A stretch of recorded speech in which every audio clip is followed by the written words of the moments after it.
протестот, односно протестниот марш за ангелите на родителите и блиските на загинатите во дискотеката на хоророт Пулс од Кочани се одржа денеска во центарот на Скопје. Не беше масовен, но беа испратени доста моќни пораки овде пред институциите на системот. Кочанчани неколку пати до сега маршираа во нивниот град и се обидоа на тој начин да го искажат револтот, но и да испратат пораката до институциите дека препознаваат дека тие задоцнето реагирале и дека можеле, но не ја спречиле трагедијата која што се случи на 16 март. Денеска одлучија во Скопје од пред обвинителството па преку плоштадот и пред собранието, државното собрание, да директно ја испратат и изворно ја испратат пораката до политичарите и да им кажат дека очекуваат да има одговорност за тоа што се случи, а што е најголема трагедија во историјата на државата.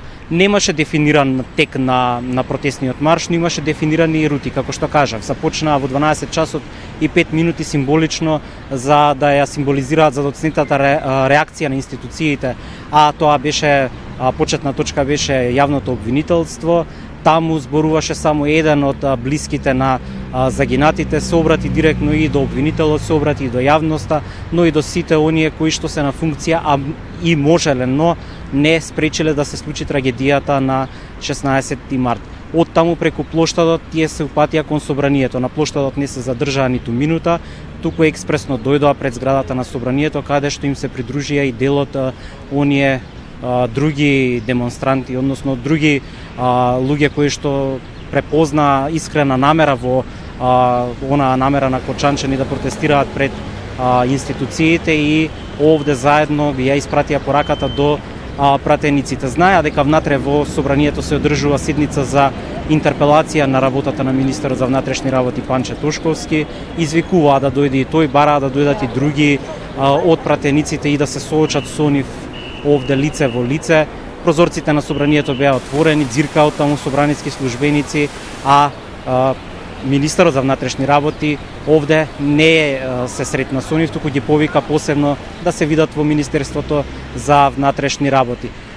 Пред да преминеме со другите детали од протестниот марш, предлагам да чуеме што се има да кажат и да порачаат денеска ужалостените кочанчани. Во името на корупцијата, на митото, на парата, нашите деца настрагаа пуни енергија, кој мисил, што ги очекува, какви лиценци, какви дозволи, какви прегледи е правено, кој е тоа водил математика, само пари, пари, пари и ништо друго. И сега нашите деца да ги нема за 3 дена, не чека 25 роден ден. Радуваше се. Нашето е завршено со завршувањето на нивниот живот. Со неговата добрина и неговото ангелско лице гледаше да спасе многу животи, но за жал неговиот не. А зошто? Затоа што беа оставени сами на себе да се борат и да се спасуваат едни со други. Тој беше толку многу хуман што не можел да ги остави своите другари да загинат. Каде се другарите, таму и тој.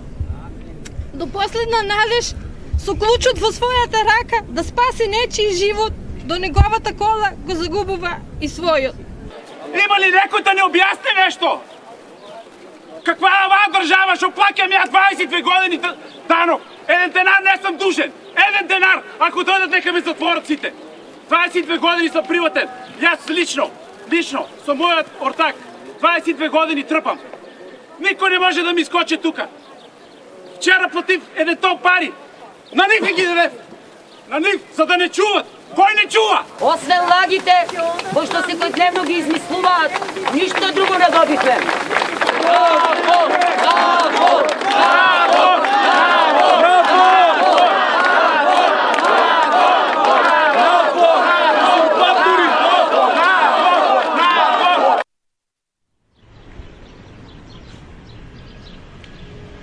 Кога започна протестниот марш за ангелите, односно пред јавното обвинителство, тогаш представници од семејствата на загинатите беа повикани да се видат и да поразговараат со републичкиот јавен обвинител. Кога дојда овде, кочанчани очекуваа дека ќе бидат примени во собранието, но потоа се расчу глас помеѓу нив дека ги повикуваат да дојдат само неколкумина представници внатре, на што тие рекоа дека не сакаат сепак тие да влезат внатре во зградата, туку ги повикуваат пратениците да излезат овде на улица, да им изразат сочувство лице во лице и да им кажат што ќе направат за да не дозволат да се случи ваква трагедија повторно, но и за да има одговорност за случајот на 16 март кој што ја зави во црно целата држава. Гласот на кочанчани беше слушнат само од опозиционерите. Најпрво дојдоа представници на пратеничката група на партијата Левица, а потоа дојде и од Социјалдемократскиот сојуз.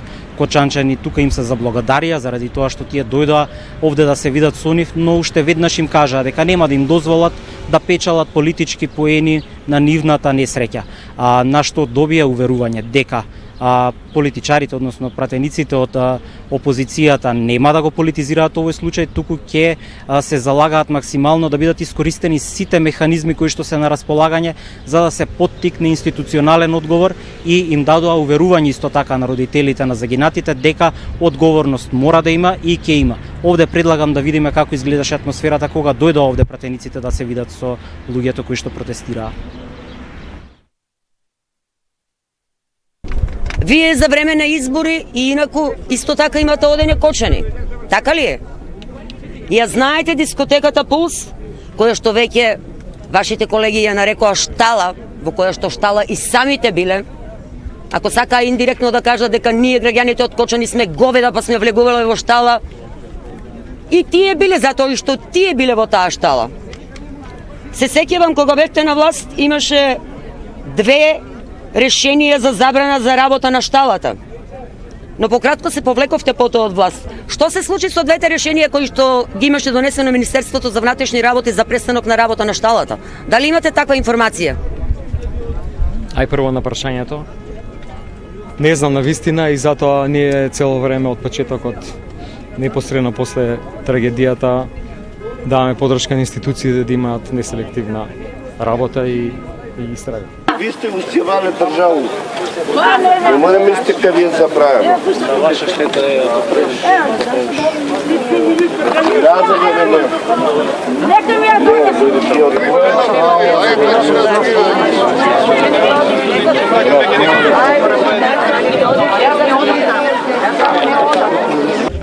Имаш ли дечи?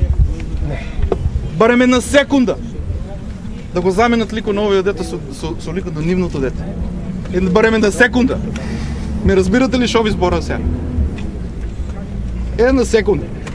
Од нефункционалност.